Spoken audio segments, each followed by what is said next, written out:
دو تین چیزیں میری زندگی میں مجھے بہت سوچنے پر مجبور کرتی رہی کہ آخر کربلا کیوں ضروری ہوتی ہے۔ نمبر دو، کربلا کے راستے میں نہر کیوں آتی ہے؟ نہیں سمجھا۔ کربلا کے راستے میں نہر کیوں آتی ہے، اور پھر کربلا کے میدان میں اترنے سے پہلے پیاس کا امتحان دینا کیوں ضروری ہوتا ہے؟ تو آئیے دیکھ لیتے ہیں۔ سب کچھ میرے مزاج کے تو ہے خلاف، نہ قرآن پاک ہے نہ ہی ٹیبل ہے، پر آپ جس طرح بناتے ہیں پروگرام ٹھیک بناتے ہیں، آپ کا مزاج تھا اپنا، میں بھی آ کے بیٹھ گیا ہوں۔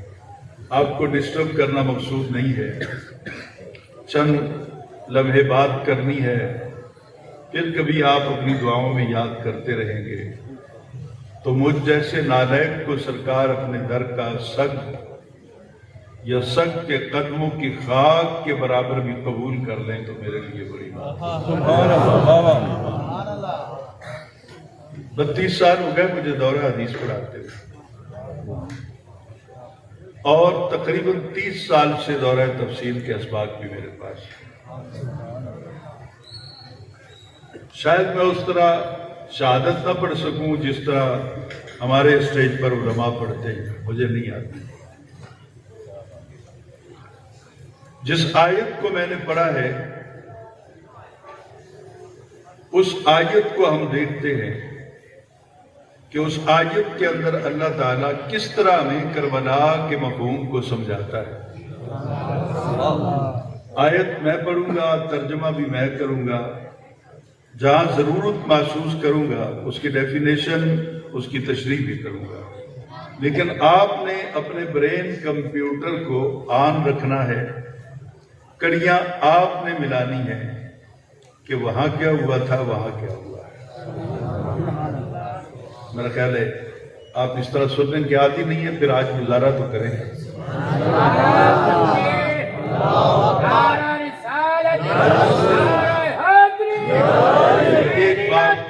ایک بات میں اپنے سنی بھائیوں کی خدمت میں ہاتھ جوڑ کے عرض کر دوں پہلے کہ میں دوران تقریر عادی نہیں ہوں کہ بار بار ریکویسٹ کروں کہ سبحان اللہ کہہ دیں، سبحان اللہ کہہ دیں، سبحان اللہ کہہ دیں۔ یہ ہر کسی کے اپنے نصیب کی بات ہے۔ جس کو میرا مالک سبحان اللہ کہلوانا چاہے گا کہلوا دے گا، نہیں تو روزانہ 8 گھنٹے کلاس روم کے اندر میرے سامنے جو بیٹھے ہوتے ہیں مختلف پیریڈ میں آئے ہوئے، تو وہ سبحان اللہ نہیں کہتے۔ میں یہی سمجھوں گا کہ میں کانفرنس میں نہیں آیا، میں اپنے کلاس روم میں بیٹھا ہوا، مجھے فرق نہیں پڑے گا، میں سنانے کے لیے آیا ہوں، سنا کے لوٹ جاؤں گا۔ میرے بعد ایک بہت اچھا خطاب آپ سننے والے۔ حضور والا بنی اسرائیل کے ساتھ اللہ نے پیار بھی بہت کیا۔ میں وہ تفصیل میں نہیں جاؤں گا، علماء تشریف فرمائے ہیں، پیران الزام بھی۔ اتنا پیار کیا کہ اگر راستے میں دریا نے ان کا راستہ روکا تو اللہ تعالیٰ نے دریا کو خشک کر دیا، سبحان اللہ، ان کا راستہ نہیں روکنے دیا، اس کی روانی کو روک دیا۔ اگر کبھی ان کو بھوک نے ستایا تو منو سلوا کی دولت سے ان کو نواز دیا گیا، سبحان اللہ۔ کبھی پیاس سے ان کے حلق خشک ہونے لگے تو پتھر سے 12 چشمے جاری کر دیے۔ بہت زیادہ انعام اور اکرام سے اللہ تعالیٰ ان کو نوازتا رہا، لیکن جب انسان راستے بدلتے ہیں تو پھر مصیبتوں کے پہاڑ سر پہ آ جاتے ہیں۔ اس قوم نے جب نبی کی غلامی کا طوق اپنے گلے سے اتارا، کوئی سمجھ آ رہی ہے؟ سبحان اللہ، سبحان اللہ کی سمجھ ہے، باقی آپریٹنگ نہیں۔ اب غور کیجئے حضور، میں کہتا ہوں آواز سخت نہ ہو، بیس ہو، آواز میٹھی ہو تو اچھی ہو، پتہ نہیں کیا میرا منہ دیکھے چلے جا رہے ہیں۔ اب غور سے حضور میری بات کو سنیے، جو بات میں کہنا چاہتا ہوں۔ بنی اسرائیل پہ بھی وہ وقت آ گیا جب اللہ تعالیٰ ان پہ ناراض ہو گیا اور ان کے مد مقابل قوم عمالقہ کو کھڑا کر دیا۔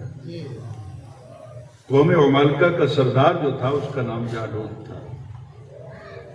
یہ ساری قوم انتہائی جفاکش اور انتہائی بے رحم قوم تھی، اور بڑے بڑے قد آور لوگ تھے، فزیکلی فٹنس رکھتے تھے۔ حضور بھوکا رہ کے گزارا ہو جاتا ہے، یہ سب تن پہ کپڑے نہ ہو گزارا ہو جاتا ہے،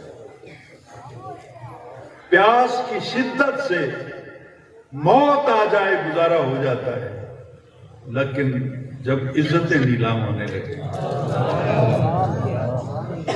تو پھر بندہ جیتے جی مر جاتا ہے، نہ جی سکتا ہے نہ مر سکتا ہے۔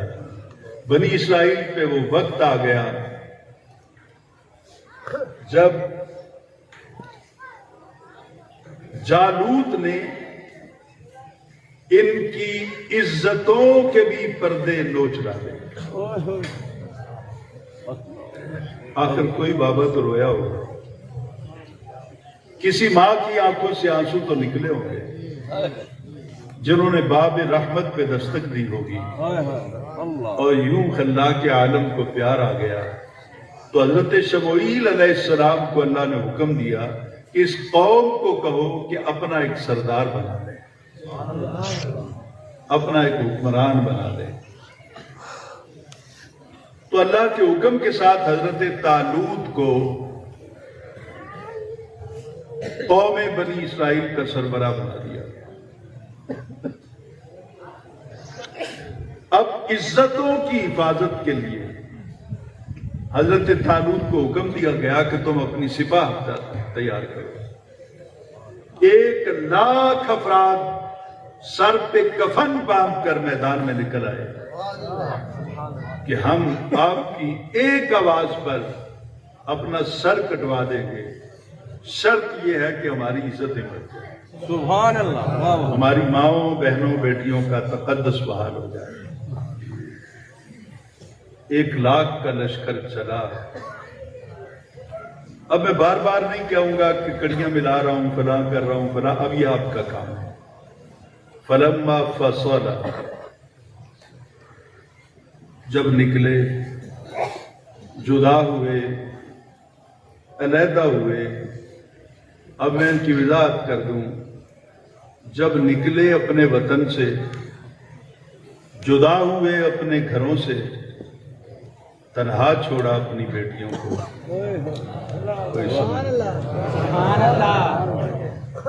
کڑیاں آپ ملائیں گے نا اس کربلا کی اس کربلا کے ساتھ۔ شاید میں بہت کچھ کہہ گیا ہوں لیکن میں سمجھا نہیں پایا۔ اللہ آپ کو عزتیں دے اور مجھے سمجھانے کی توفیق عطا فرمائے۔ حضرت طالوت جب نکل کھڑے ہوئے تو 1,00,000 افراد کا لشکر ان کے ساتھ تھا، اور اس لشکر میں 2 نبی بھی تھے، ایک حضرت شموئیل علیہ السلام اور دوسرے حضرت داؤد علیہ السلام۔ حضرت داؤد علیہ السلام کی عمر تھی 11 سال، اور 1 سال سے وہ شدید بیمار بھی تھے۔ فلما فصل طالوت بالجنود، جب نکلے حضرت طالوت اپنے لشکر کے ساتھ تو فوراً اللہ کی طرف سے حکم آ گیا کہ نکل تو کھڑے ہوئے ہو، اپنی عزتوں کو بچانے کے لیے، اپنی جانوں کے نذرانے دینے کے لیے، لیکن میں آزماؤں گا۔ یا اللہ کیسے آزمائے گا؟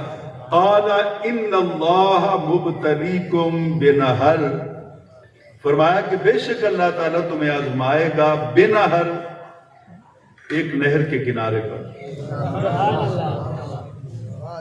گرمیوں کی تپتی ہوئی دوپہر تھی، قافلہ چلتا گیا۔ اب جہاں بھی میں کوئی منفی بات کروں گا تو اس میں 2 نبی اللہ کے شامل نہیں ہوں گے۔ یہ پہلے وضاحت کر دوں کہ اس کے نبی معصوم خطا ہوتے ہیں۔ میں جو بات بھی کروں گا غیر نبی کے لیے کروں گا، اور ہو سکتا ہے کہ گفتگو میں منفی جملہ کہنے کی مجھے ضرورت نہ پڑے۔ کہا کہ تم ایک نہر پر اللہ تعالیٰ آزمائے گا، گرمیوں کے دن تھے، تپتی ہوئی دوپہر تھی، جلتے ہوئے بدن، تپتی ہوئی زمین، پیاس کے ساتھ ان کے حلق خشک ہونے لگے۔ ایک ڈبہ اگر تکلیف کر کے میری طرف سے ہٹا دیں تو آپ کی بہت عنایت ہو۔ کون سا ڈبہ ہے جو میری طرف؟ اب حضور غور سے میری بات کو سنیں گا، اگر ہارن لگایا تو پھر تو آپ کا سیٹ چلے گا ہی نہیں۔ اب غور سے میری بات کو سنیے جو بات میں کہنا چاہتا ہوں۔ چلتے چلتے جب پیاس کی شدت کا غلبہ ہو گیا تو ایک نہر بھی آ گئی۔ وہ نہر جب سامنے آئی تو کسی آبشار سے نکلنے والا پانی تھا جو صاف شفاف، اس میں کوئی ریت وغیرہ یا کوئی بھی جرثومے نظر نہیں آتے۔ سب نے دیکھا تو مسکراہٹیں ان کے چہروں پر بکھرنے لگی۔ تو خلاق عالم نے حکم دیا، فمن شاربا، یہ میں قرآن پاک پڑھ رہا ہوں ابھی، کہ جس نے پی لیا من ہو اس نہر سے ایک قطرہ بھی پانی کا، فلیس منی، وہ میرا نہیں ہے۔ یا دوسرے لفظوں میں کہوں کہ اللہ نے کہا میرے ساتھ اس کا کوئی تعلق نہیں۔ تیسرے لفظوں میں سمجھاؤں تو اللہ نے کہا وہ میرا لگتا ہی کچھ نہیں۔ جس نے بھی ایک قطرہ پیا اس نہر سے، اللہ کہتا ہے فلیس منی، وہ میرا کچھ نہیں کرتا۔ اور پھر کہا کہ وَمَن لَّمْ يَطْعَمْهُ، کاش آپ کربلا کو بھی ذہن میں رکھتے تو یہاں مزہ آ جاتا، لیکن آپ نہیں سننے والے میرے مستقبل۔ صرف میں اسٹیج پر بیٹھے ہوئے قبلہ بھائی جان یا کچھ چہرے ہیں جن کو میں سنا رہا ہوں، نوجوان ہیں جن کو بات سمجھ میں آ رہی ہے، ادھر بھی بیٹھے ہیں ادھر بھی، پیچھے آپ نے اندھیرا کیا ہوا ہے۔ اب غور سے حضور میری بات کو سنیے گا جو بات میں کہہ رہا ہوں۔ کہا جس نے ایک قطرہ بھی پیا اس کا میرے ساتھ کوئی تعلق نہیں، اور وہ من لم یطعمہ، جس نے نہیں پیا، وہ من، اور جس نے لم نہیں یطعمہ پیا، فإنہ منی، وہی تو میرا ہے۔ ابھی وادی نینوا میں کربلا سجی نہیں تھی، امام حسین گئے نہیں تھے، حضرت اصغر شہید نہیں ہوئے تھے، حضرت اکبر کی جوانی رب کے نام پر قربان نہیں ہوئی تھی، 3 دن کے لیے ابھی پانی بند نہیں ہوا تھا کہ اللہ نے ہزاروں سال بیشتر حضرت شموئیل کے دور کے اندر یہ فیصلہ سنا دیا، جو پئیں گے میرے نہیں، جو پیاسے رہیں گے میرے۔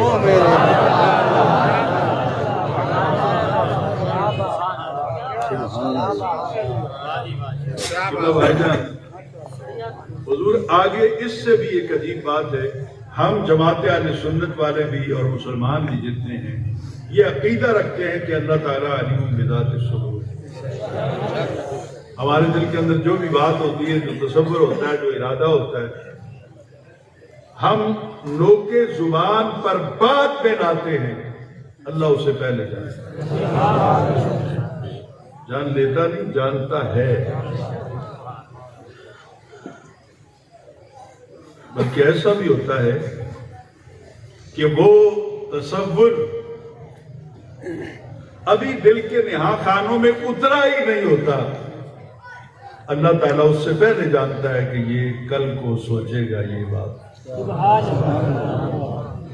جب اللہ تعالیٰ نے پیاسوں کی اور پینے والوں کی تفریق کرتے ہوئے بتا دیا تو پھر اللہ تعالیٰ ان کے دلوں کے حال کو جانتا تھا، تو دلوں میں کھلبلی مچ گئی، تو اللہ نے کہا مرو نہ، الا من اغترف غرفة بیدہ، اس طرح کرو ایک چلو بھر کر، کیا کہیں گے ہم یہاں پہ کہیں ایک بک بھر کے، ایک چلو بھر کے ایک بک بھر کر پی لو، اس میں ایک گھونٹ آئے یا 2 گھونٹ آئے۔ لیکن وہ ظالم کنارے پر لیٹ گئے اور بک کو انہوں نے پانی کے اندر رکھ دیا، وہ پیتے رہے۔ خوب سیر ہو کر جب انہوں نے پانی پی لیا، اٹھ کر کھڑے ہوئے، بڑے حشاش بشاش تھے۔ تو اس وقت قرآن کہتا ہے فَشَرِبُوا مِنْهُ، سب نے پی لیا اس نہر سے پانی، إِلَّا قَلِيلًا مِّنْهُمْ، پر تھوڑے تھے ان میں سے جنہوں نے پیاس قبول کر لی لیکن میرا ساتھ نہ چھوڑا۔ اب جو پڑھے لکھے بیٹھے ہیں وہ ذرا بذات خود حساب کریے گا، میں تو بہت نالائق سا ہوں، گو کہ میں پنجاب یونیورسٹی تک دھکے کھاتا رہا، پڑھتا رہا۔ 1,00,000 افراد چلے تھے فقط پانی کے امتحان پر،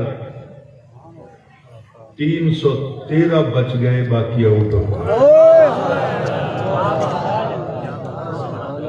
کتنے بچے؟ 313۔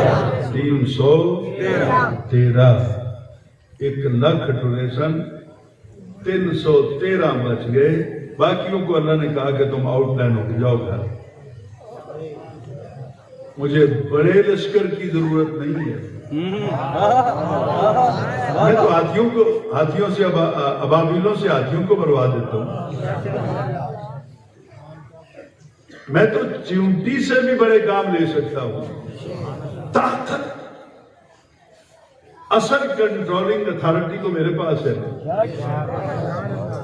میں تو تمہیں کوئی اعزاز دینا چاہتا تھا کہ زمانہ دیکھ کے تمہیں کہتا کہ یہ اللہ والے ہیں، جن کو اللہ نے پسند کیا ہے یہ اللہ والے ہیں، لیکن تم پانی پہ بک گئے، چند قطروں پر تم بک گئے، اس لیے چلو واپس۔ 313 رکھ لیے گئے، باقیوں کو واپس کر دیا۔ میں بہت جلدی میں بات کہوں گا اگر بات سمجھ میں آ گئی۔ یہ 1,00,000 چلے تھے، 313 بچے، باقی آؤٹ ہو گئے۔ وہ 72 چلے تھے، 72 ہی رہے۔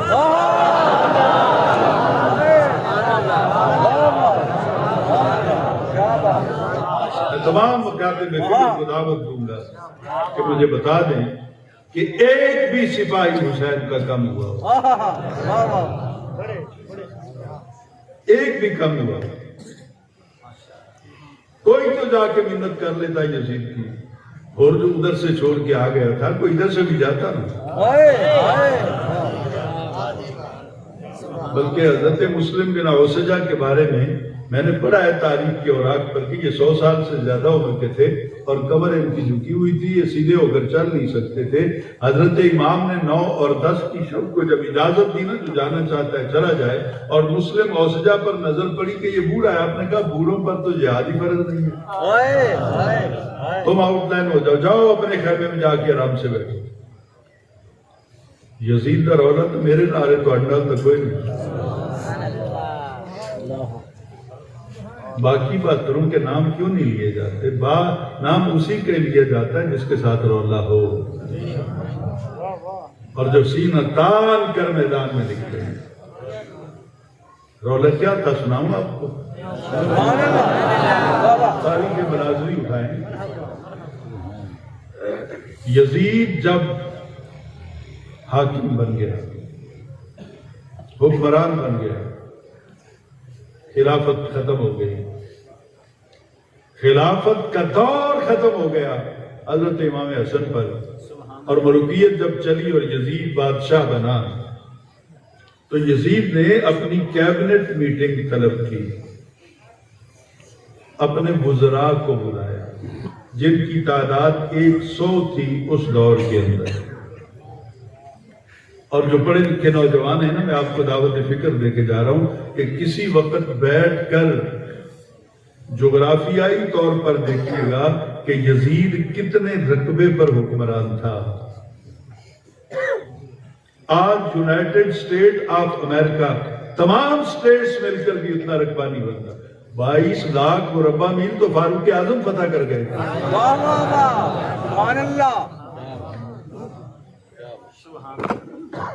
وہ مطلق العنان اپنے آپ کو سمجھنے والا شراب کے نشے میں بدمست ہاتھی بن کر اپنے وزراء کو اس نے بلایا. اس نے کہا جب تک مجھے حکومت نہیں ملی تھی میں وعدے کرتا رہا تھا, بڑا شرمندہ ہوں کہ میں وعدے نبھا نہیں سکا. آج میں نے تم کو بلایا ہے کہ اپنے اپنے علاقے میں جا کر میرا یہ آرڈیننس پڑھ کے سنا دو. میں ابھی لکھ کر اس پر سائن کروں گا کہ آج کے بعد جو جہاں جس جگہ بیٹھ کر شراب پیے کوئی ممانعت نہیں. نماز پڑھنے کی ضرورت نہیں, کو پڑھ لے تو ٹھیک ہے. ماں بہن بیٹی یہ کیا رشتے ہیں؟ توڑ دو ان حدود کو. ماں سے نکاح کرو, عورت ہے یوز کرو اس کو. بہن سے نکاح کرو, بیٹی سے نکاح کرو. میں 100 کے نام جانتا ہوں. مجبوری میری پتہ کیا ہے؟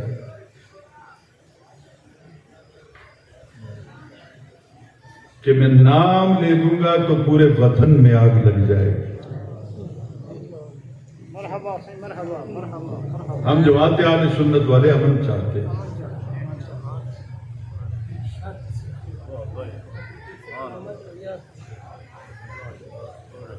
بس اتنا ہی کہتا ہوں کہ چپ رہتا ہوں تو سینے میں جلن ہوتی ہے, بات کرتا ہوں تو ڈر ہے تیری رسوائی کا.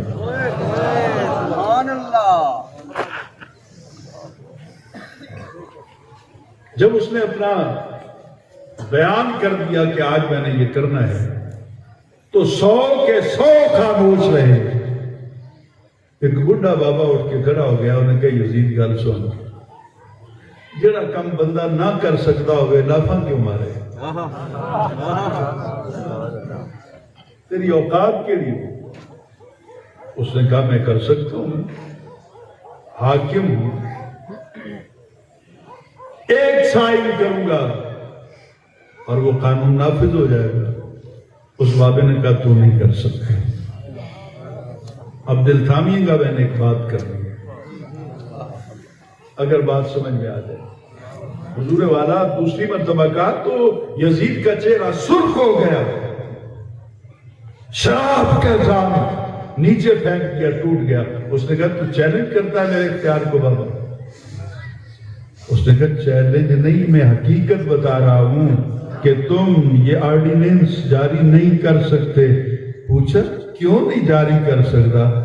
اس بابے آکھیا حسین دے ہوندیا نہیں ہو سکتا.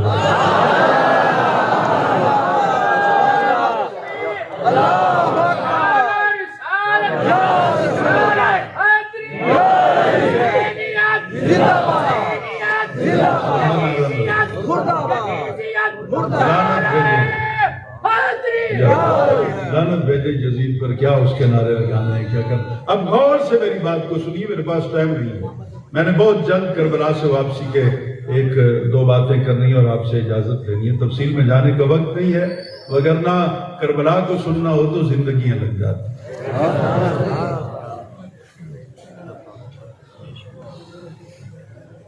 اس بابے جی نے کہا, میرے دل میں آج بھی اس بابے کا بڑا احترام ہے. انہیں کہا گل سونا پترا, تو ابھی جوان ہے, ایویں پتہ نہیں تیرے ذہن کی آ گئے. جب تک دھرتی پر حسین بیٹھا ہے, علی کا خون زندہ ہے, کسی ماں کی عزت برباد نہیں ہو سکتی. کسی بہن, کسی بیٹی کا فیوچر تاریخ نہیں ہو سکتا. ضرور حسین, ہاں. پھر سوچو کیا کرنا ہے. تو کیبنٹ میٹنگ کے اندر مشاورت ہوئی تو انہوں نے ایک سوال نامہ لکھا, یہ پوچھ لیتے ہیں, پوچھیں گے کچھ اور, کہیں گے کچھ اور. انہوں نے سوال لکھا کہ ایک گھر کا مالک اپنے گھر کے سیل کے اندر ایک درخت لگاتا ہے, وہ درخت جوان ہو جاتا ہے. بات میرے خیال سمجھ آ رہی ہوگی. وہ درخت جوان ہو جاتا ہے, اس کو پھل لگ جاتا ہے، کیا مالک اس کے درخت کو استعمال کر سکتا ہے؟ وہ پھل کو استعمال کر سکتا ہے؟ اس سے فائدہ اٹھا سکتا ہے؟ اس کو یوز کر سکتا ہے؟ نہ اوپر اپنا نام لکھا نہ نیچے، صرف سوال لے کر اپنا قاصد بھیج دیا کہ جاؤ امام حسین سے یہ فتویٰ لے۔ تو وہ کہہ دیں کہ کھا سکتا ہے، ہم کہیں گے کہ امام سے نکاح ہو سکتا ہے۔ کہتے ہیں نا لوگ کہ امام حسین نے حج کیوں نہیں کیا جی؟ اتنی ہوس تھی اقتدار کی، بات کرنے سے پہلے کچھ مطالعہ کر، علماء کے پاس بیٹھ۔ امام حسین کو کوئی ہوس نہیں تھی اقتدار کی۔ سن، 7 ذی الحج کو قاصد مکہ پہنچا۔ ایک بات کہوں گا، علیل بہت زیادہ ہوں چونکہ 5 مرتبہ مجھے گولیاں ماری گئی۔ بھائی جان کے نالج میں آئی یہ بات، میرے دونوں گردوں میں سٹنٹ ڈالے ہوئے ہیں، چل نہیں سکتا ہوں زیادہ۔ اب حضور غور سے میری بات کو سنیے، جو بات میں کہنا چاہتا ہوں۔ وہ مکہ پہنچ گیا۔ اگر یہ بات آپ کی سمجھ میں آ گئی اور آپ کا گلاب جیسا چہرہ نکھر گیا تو میں سمجھوں گا کہ مجھے میری منزل مل گئی۔ وہ پہنچ گیا تو خانہ کعبہ کے گرد کو 200-300 یا 400 آدمی طواف کر رہے تھے، کوئی رسوت کو چوم، اور ہزاروں کی تعداد میں آدمی ایک طرف اکٹھے تھے۔ اس نے لوگوں سے پوچھا کعبہ ادھر ہے، ادھر کاہدے واسطے اکٹھے ہوئے؟ انہوں نے کہا کملیا پہلی بار ہی آئے، ادھر حسین بیٹھا ہے۔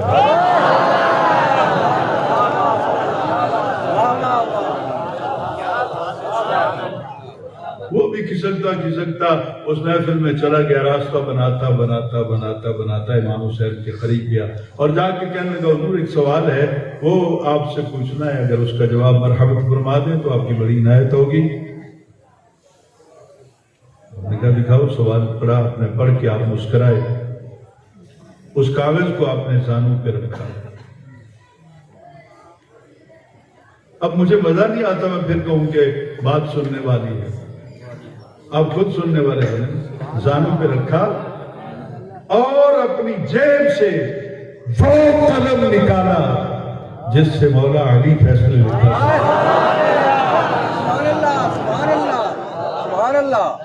اور اس سوال کے نیچے نہیں، کاغذ کو الٹ کر دوسری طرف آپ نے لکھا، آپ نے کہا یزید تینوں اینا بھی پتہ نہیں ہلے بھی حسین کو لو منگلا۔ اس کے اوپر تو نام نہیں لکھا ہوا، یزید کا صرف سمپل سوال تھا، لیکن آپ نے کہا کہ تو جتنے مرضی روح بدل کیا علی دے پتر کے سامنے چھپ نہیں سکتا۔ تو جو آپ نے جواب لکھا سنا دوں جی؟ پیچھے اندھیرے میں ہیں، مجھے آپ کے معبود چہرے نظر نہیں آ رہے، اللہ تعالیٰ آپ کو سلامت رکھے، اللہ اس اندھیرے کی وجہ سے آپ کو قبر کے اندھیرے سے نجات نصیب فرمائے، اور جو روشنی میں بیٹھ گئے اللہ تعالیٰ ان کی روشنیوں میں اضافہ فرمائے۔ اب غور سے میری بات کو سنیے، حضور جو بات میں کہہ رہا ہوں کہ اللہ جی وہ کیا ہے، آپ نے اس پر لکھا، آپ نے کہا یزید ایک آری لے لے، لکڑ کاٹنے والی آری لے لے، اور اس درخت کی کسی ٹہنی پر پھیر، اگر نکلے بورا تو حلال ہے، اگر نکلے خون کہ اکھ نہ چکی حسین جیندہ بیٹھا ہے۔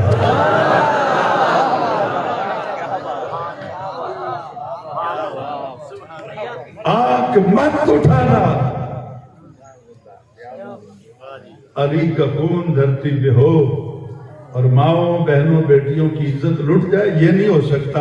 تو اسی وقت آپ نے وہ کاغذ اس کو دے دیا، گھر آ کے تیاری کا حکم دے دیا، آپ نے 8 کو مکہ چھوڑ دیا کہ میں حج کے طواف کرتا رہوں اور میری ماؤں کی عزت اٹھتی رہے۔ حسین اقتدار کے لیے نہیں گئے تھے، آج بھی تیری میری ماں بہن بیٹی کی عزت برقرار ہے نا، تو حسین کے قدموں کا صدقہ ہے۔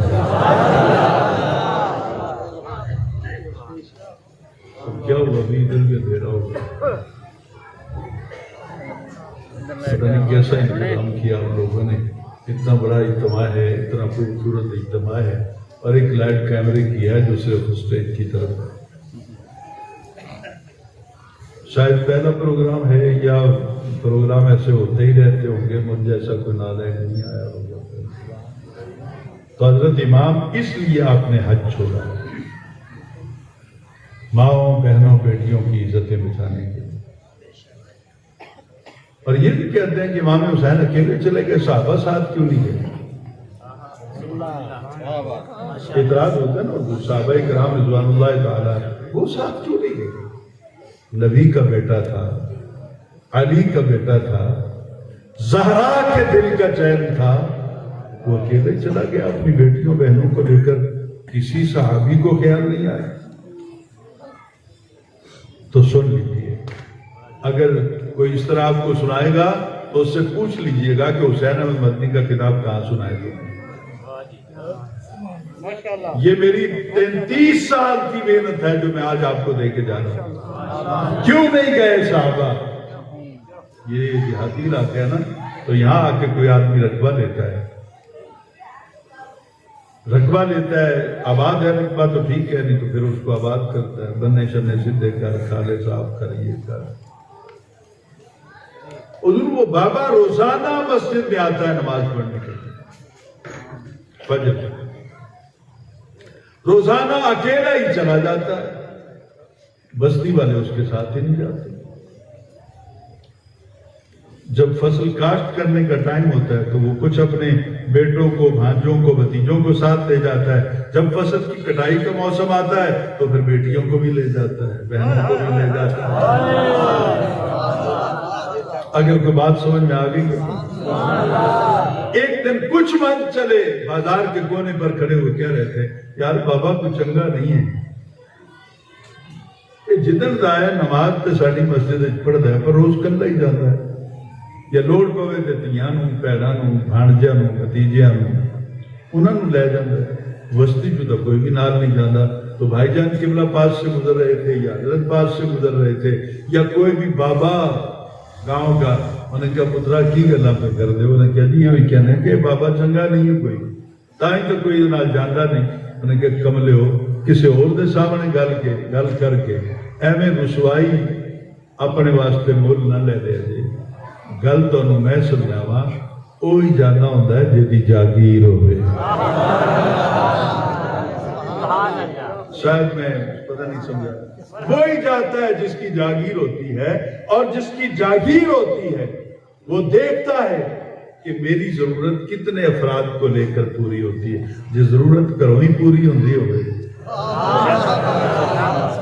تو پھر باقیوں کو نہیں بلایا جاتا۔ اگر گھر کے افراد کم ہوں اور ضرورت پوری نہ ہو تو پھر بلایا جاتا ہے، نور دینہ تو بھی آ جا، فتح محمدہ تو بھی آ جا، غلام نبی تو بھی آ جا، غلام رسول تو بھی آ جا، پیر کی 2-4 مرید تسی بھی بھیج دیو نگار واسطے۔ ادوں بلائے جاتے ہیں جدو پتہ ہوئے کہ میں کلا یا میرا خاندان ہے سارا کم نہیں کر سکتا۔ تو امام حسین نے جب کربلا کے مناظر کو دیکھا تو ایک بار اپنے گھر کے سپاہیوں کو دیکھا، اکبر کی جوانی کو دیکھا، حضرت قاسم کو دیکھا، حضرت ابو بکر کو دیکھا، حضرت عثمان کو دیکھا، حضرت عمر کو دیکھا۔ یہ ابو بکر، عمر، عثمان یہ حضرت علی کے بیٹے تھے جو کربلا میں ساتھ گئے ہیں۔ انج ابو بکر دے نعرے نہ مارنا، اس ابو بکر دے نعرے تو مارنا۔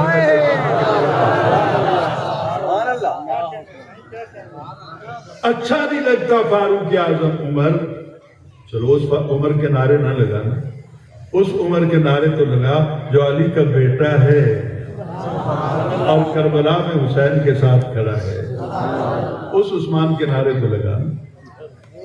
اور دوسری بات یہ سمجھ آتی ہے کہ جڑا بندہ دشمن ہوئے کدی بھی بندہ او دے نا دے اتے اپنے پترہ دے نا نہیں رکھدا۔ اسی مر جائیے پتر دے نا یزید نہیں رکھدا ہے، یہ غلط ہے؟ بولو جی بات صحیح ہے نا؟ ہم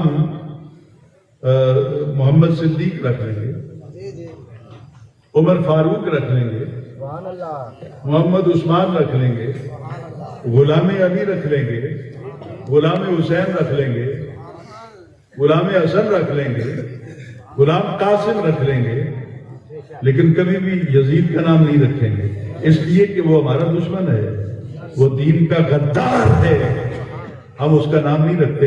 تو حضرت علی نے ایک پتر دنا ابو بکر، دوے دنا عمر، تیجے دنا عثمان رکھیا، تے پتہ یہ لگیا کہ مولا علی تا ناراض نہیں سن، بعد والی برادری ناراض کیا بات ہے، شیعہ حضرات کو کچھ نہیں کہنا، وہ ان کی اپنی مرضی ہے، کیا بات ہے۔ وہ بے شک سینہ کو بھی کریں، وہ بے شک دھاڑے مار مار کے بازاروں میں روئیں، ہم نہیں روکتے ہو۔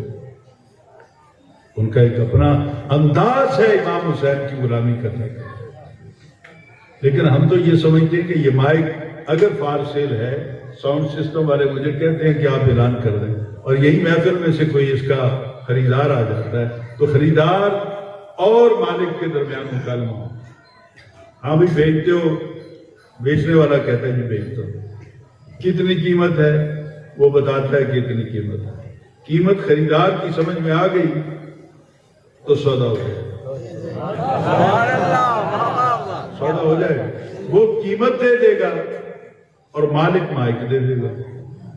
اب اس کی مرضی ہے نا، مائک کو مسجد میں چلائے، تھیٹر میں چلائے، بازار میں چلائے، نعت خوانی میں چلائے، کنجر خانے میں جا کے چلائے، وہ مالک ہے، اس کو مل جو گیا مائک کو جدھر مرضی استعمال کرے، اور قیمت مل گئی مالک کو، اس کی مرضی ہے مسجد پہ لگا دے، بیٹی کو دے دے، بیٹے کو دے دے، یا کہیں جوئے میں ہار جائے، دونوں اب اپنی مرضی کے مالک ہیں۔ لیکن اگر یہ سودا جو پیار و محبت کے ساتھ ہوا اور قیمت بھی پوری دی گئی، اور جمی لے کے وہ مائی کو پڑے گیا نا تھوڑا جا تے پچھو تو پورے ویڑے دے وچ رولا پہ گیا، ہائے ظلم ہو گیا ساڈے نال، ہائے مائک ساڈا لے گیا کھو کے، ہائے مر گئے اسی، وہ تو ہی واپس آ جائے گا تے مائک رکھے گا نا مالک کی چولی، تیری گھر چی اوقات کوئی نہیں، سودے کا دے کرتا پھر میں نے کچھ کہہ دیا نہیں سمجھا۔ اب پڑھوں آئے ان اللہ اشترا من المؤمنین انفسهم واموالهم بان لهم الجنہ، حرف با یہاں پوچھ لیجئے علماء سے، با کی 9 اقسام ہے، پڑھیے نا علماء کے پاس جائے تو اللہ کے اندر کہ میں جدو تے راضی ہوگا پھر ادنا کردہ سودا، وہ اپنی جانا کہ اپنا مال بھی دے دیندہ ہے، وہ دے بدلے جو میں جنت انہوں عطا کر دیندہ ہے۔ اب کربلا میں سودا تو مرضی کا ہو رہا تھا،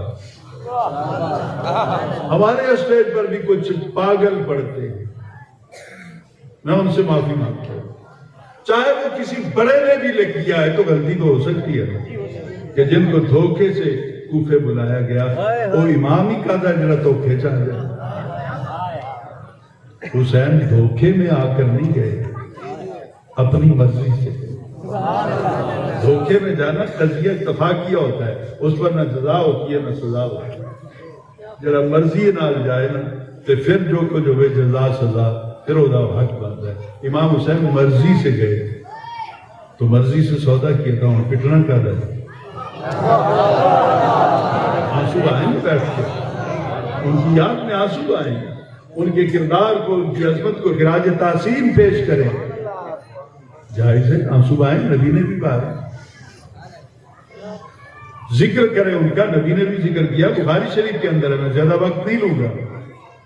اب بالکل قریب جانا چاہتا ہوں، وہ جی حضرت عبداللہ نہیں گئے تھے ساتھ، کون حضرت عبداللہ؟ سیدہ زینب کے شوہر، سیدہ زینب سلام اللہ علیہا کے شوہر، کہتے ہیں جی علیہ السلام نال نہیں کہنا چاہیے، حسین علیہ السلام نہیں، رضی اللہ تعالیٰ کو، علی علیہ السلام نہیں، ویسے فتویٰ امام بخاری سے بھی لانا چاہیے، کتاب المناقب پڑھ کے دیکھو کہ حضرت علی کا جب ذکر کیا تو انہوں نے رضی اللہ تعالیٰ عنہ لکھا ہے یا علیہ السلام لکھا ہے، نہ ہمیں تنگ کریں، جب ہم نقاب اٹھائیں گے نا تو بڑے بڑے پردہ نشین بھی آپ کو نظر آئے، حضرت عبداللہ نہیں گئے، تو میں کہتا ہوں یہ غلط ہے کہ نہیں گئے، ہاں جی تو وہ کہاں کہ حضرت سیدہ زینب اکیلی گئی تھی، میں نے کہا سن تو لو، پڑھ تو لو، اتنی جلدی ناراضگی کا اظہار نہ فرمائیں، مہربانی کریں آپ، تو پھر کیا کریں گے؟ انہوں نے کہا آخری جو مکالمہ ہوا تھا سیدہ زینب اور حضرت عبداللہ کے درمیان، مجھے تاریخ کے اوراق پر وہ پڑھ کے سنا دو۔ وہ کیا تھا؟ حضرت عبداللہ نے کہا جانا میں بھی تھا، میں نے بھی تھا، لیکن امام حسین نے فیصلہ کر لیا ہے کہ سیدہ صغرا ساتھ نہیں جائے گی، تو اب امام حسین تو کربلا جائیں گے، تو پیچھے کوئی تو ہو نا جو علی کی بیٹی کی عزت کا خیال رکھے۔ اب پتہ نہیں آپ کا دل خراج تحسین پیش کرتا ہے کہ نہیں۔ اور جاتے ہوئے سواری پہ بٹھاتے وقت حضرت عبداللہ نے ایک بات کہی تھی سیدہ زینب کو کہ تو جانتی تے ہیں اوکھے ویلے آن تے لوگ صدقے دے دیں کہ حسین بھائی تے اوکھا ویلا آوے نہ جڑے ہوئے، ایک پتر میرے والوں صدقہ دے دیں، ایک پتر اپنے والوں صدقہ۔ تو یہ کربلا کے وہ مناظر تھے جس کے لیے امام حسین کو وہاں پہ جانا تھا۔ اب صرف ایک بات کروں اور آپ سے اجازت چاہوں۔ شام کا بازار تھا، پیار بیٹھے ہیں، اب سبحان اللہ کا ٹائم ختم ہو گیا، اب آپ کی آنکھوں نے امام کے حضور جو کچھ پیش کرنا ہے۔ شام کا بازار تھا، بازار کا کونا تھا، کونے پہ ایک بوڑھی عورت تھی، لاٹھی کے سہارے کھڑی تھی، ہاتھ میں دودھ کا پیالہ تھا۔ اس نے پورے قافلے کو روک دیا، عمر ابن سعد سے پوچھا، یزید سے اور خولی کتے سے پوچھا، اس قافلے کو عورتیں ہی ہیں؟ کوئی قیدنا بھی ہے؟ انہوں نے کہا ہاں۔ تو کہا ان میں جو بڑی قیدن ہے نا اس کو لاؤ میرے پاس۔ حضرت سیدہ زینب سلام اللہ علیہ،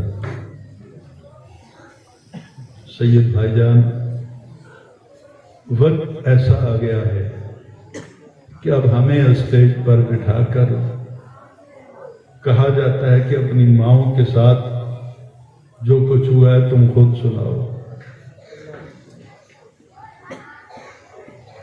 ہم مر کیوں نہیں گئے؟ اب میں سب کچھ سناؤں تو یہاں کوئی جنازہ اٹھ جائے گا۔ آج سے 2 سال پہلے کہ گزرا آپ کے پاس ہے، وہاں سے جا کے معلوم کر لیں۔ جب میں سیدہ سکینہ کو مجبور کر دیا، مجھے ذیشان المجتبیٰ وہ بھی سید ہیں، انہوں نے بھی حکم دیا، تو میں نے تھوڑا جب پڑھا وہ سارے حقائق کھولے تو مسجد کے اندر بیٹھا ہوا آدمی ستون کے ساتھ ہائے کر کے کھڑا ہوا اور حسین کہہ کے بیٹھا اور جان اس کے نکل۔ اب ہمیں کہا جاتا ہے کہ تمہاری ماؤں کے ساتھ جو کچھ ہوا ہے سناؤ، اسٹیج پر بیٹھ کے سناؤ تو سن لی، یہ مجبوری ہے ہماری۔ حضرت سیدہ زینب کو ان کتوں نے کس طرح سواری سے اتارا، یہ میرے پاس لفظ نہیں، میں چاہوں گی تو سنا نہیں سکتا۔ آپ اتری، پاؤں میں بیڑیاں تھیں، ہاتھوں میں ہتکڑیاں تھیں، گلے میں رسی بندھی ہوئی تھی۔ سیدہ جب آتی ہے نا تو اس عورت کو دیکھ کر پوچھتی ہیں اماں کیوں بلایا مجھے؟ انہیں کہہ دیا مجھے نہیں پتا تو کون ہے، کتوں آئی ہے، میں تیرے جانتی نہیں، اے دودھ دے تھوڑا جا پلانا ہے۔ تو حضرت سیدہ زینب نے دیکھا کہ شاید یہ ہماری غربت کا مذاق اڑا رہی ہے، انہوں پتا ہو سی نا کہ ساڈا تے کئی دنوں تو پانی باندھ دے۔ آپ نے اس دودھ کے پیالے کی طرف دیکھ کر دل میں کہا کہ ایک گھونٹ بھی اگر میں نے پی لیا نا تو قیامت والے دن علی اصغر کو کیا جواب دوں؟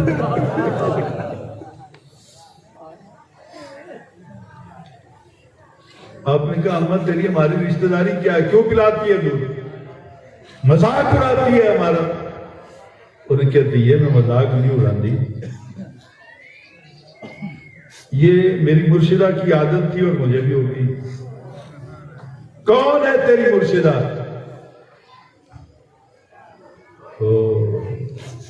اس عورت نے کہا کہ میری مرشدہ کا نام باوضو لیا جاتا ہے سیدہ زہرا پاک سلام اللہ علیہا۔ جب اپنی ماں کا نام سر بازار سنا ہوگا تو سیدہ زینب پہ کیا قیامت گزری ہوگی۔ آپ نے کہا کہ روحانی طور پہ ان کو مانتی ہے یا دیکھا بھی ہے جا کر؟ اس عورت نے کہا میں 2 سال مدینے میں ان کے گھر میں نوکرانی بن کے رہی، گھر میں جھاڑو بھی دیے ہیں، ان کے جوتے بھی صاف کیے ہیں، روٹیاں بھی پکائی ہیں۔ 2 سال تک تو سیدہ زینب کے منہ سے یہ بے ساختہ نکل گیا، اماں اس ویلے کی کوئی گل یاد ہے تو مینوں سنا۔ انہوں نے کہا دھیے ہو تو کچھ یاد نہیں رہ گیا، پر ایک گل میرے دماغ تے میرے دل دے اوتے نقش ہو گئی ہے کہ 2 سال جدوں میں اتنے رہی ہوں نا تے سیدہ زہرا دی جھولی وچ ایک دھی ہوندی ہے جہدا نام زینب ہوندا ہے، جس کا نام زینب تھا۔ آپ نے سرے بازار اپنا نام سنا تو آنکھوں سے پتہ نہیں کتنے آنسو نکلے۔ کہا تیری مرشدہ اپنی بیٹی زینب سے پیار کرتی تھی؟ کہا کوئی ایسا ویسا پیار؟ 2 سالوں میں نے کبھی زینب کو روتے نہیں دیکھا۔ میں مر گیا یہ لفظ کہتے ہوئے۔ اللہ آپ لوگوں کو سلامت رکھے جو سننے والے بیٹھے، آپ کو بھی بابا جی قبلہ پیر جی آپ بھی غور سے سنیے گا۔ 2 برس تک میں روز رات کو دیکھتی تھی کہ میری مرشدہ اپنی زینب کو گود میں لٹا کے ساری رات قرآن کی تلاوت کرتی اور کبھی بے وضو دودھ نہیں پلایا۔ جب سیدہ زینب نے اپنے پیار کی کہانی سنی، بات سنی اس بوڑھی عورت سے، اس نے اپنا آنکھوں دیکھا حال سنایا، تو حضرت سیدہ زینب سلام اللہ علیہا آپ کی آنکھوں سے آنسو نکل آئے کہ اماں تو اس بچی نو پہچان تو لیسے نا جی آج جو شام دے بازار چاہ جائے۔ اس عورت نے سخت غصے کے عالم میں کہا، اب یہ لفظ میں کہنا نہیں چاہتا تھا، مجبوراً چاقو سباق کے اعتبار سے یہاں پہ آ گیا۔ میں نے کافی جگہ سے بات آگے پیچھے کی لیکن یہاں کہے بنا گزارا نہیں ہوگا۔ اس نے کہا وہ قیدن اگر دل پہ چوٹ لگی ہو اللہ کسے دی دید ہوتے وقت نہ لے آؤ۔ حضرت اس عورت نے کہا او قیدن زبان بند کر اپنے، زینب اور شام کے بازار میں آئے، قیامت نہ آ جائے گی۔ تو حضرت زینب کی چیخ نکل گئی۔ آپ نے رو کر کہا اماں ذرا قریب آ کے دے، قیامت تو نہیں آئی پر زینب آ گئی یہ بازار۔ زینب آ گئی ہے بازار میں، ابھی قیامت تو آگے آئے گی، 2-4 آنسو ابھی سنبھالیے گا۔ آگے آپ نے بہت بے ساختہ ہو کر یہ آنسوؤں کے نذرانے سیدہ زینب کے حضور پیش کرنے ہیں۔ وہ عورت آگے بڑھی اور آگے بڑھی، بالکل اس کی نظر کمزور تھی نا حضور، تو سیدہ زینب کے چہرے کے قریب جب وہ چلی گئی تو اسے پیشانی زینب میں تنویر زہرا نظر آئی، صورت زینب میں تصویر زہرا نظر آئی، اور اس عورت نے وہ ڈنڈا جو اس کے ہاتھ میں تھا لاٹھی پھینک دی اور آسمان کی طرف ہاتھ اٹھا کر چیخ مار کے کہتی ہے یا اللہ میری مرشد زادی نے آنا تھا اس عالم میں شام کے بازار کے اندر، تو میں زندہ کیوں ہوں، مر کیوں نہیں گئی آج سے پہلے؟ چیخ مار کر وہ عورت گری۔ اب یہ اس نے اتفاق ہے کہ اس کا سر سیدہ کے قدموں پہ آیا اور اس کی روح کفس عنصری سے پرواز کر گئی، روح نکل گئی۔ تو اب اس نے اب سیدہ زینب سلام اللہ علیہ حضرت عابد سجاد کو آواز دی، اب وقت ہے قیامت کا۔ میں دیکھتا ہوں کہ میرے سننے والے ساتھی، باقیوں کو میں کچھ نہیں کہوں گا، یہ آواز اگر حسین کے نام پہ روتے ہوئے بلند ہو بھی جائے گی تو ثواب ہی ملے گا اور کچھ نہیں ہوگا۔ مولویوں نے پتہ نہیں کتنا آپ کو ڈرا دیا۔ میرے میزبان جو ہے وہ بھی سن لے۔ آپ نے حضرت عابد سجاد کو بلایا، حضرت عابد سجاد آ گئے۔ آپ نے کہا بیٹا اس خاتون کا نام جو ہے نا شہیدہ ہے، اس کا نام بھی کربلا کے شہیدوں میں لکھوا۔